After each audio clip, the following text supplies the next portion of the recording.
ulit sa Learning Hermosilia's vlog. Ang topic po natin ngayon ay waray-waray words. So magwawaray-waray tutorial po muna ako ngayon. Ang unang salita po natin sa waray-waray ay maaram.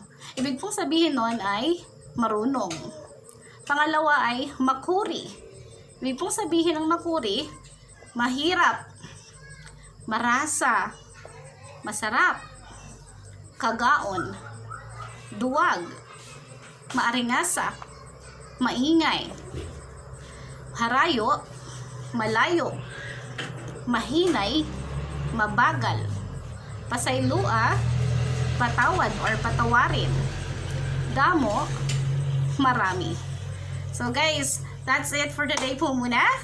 Bukas na lang po ulit. Huwag niyo pong kalilimutang mag-subscribe. Maraming salamat po. Bye!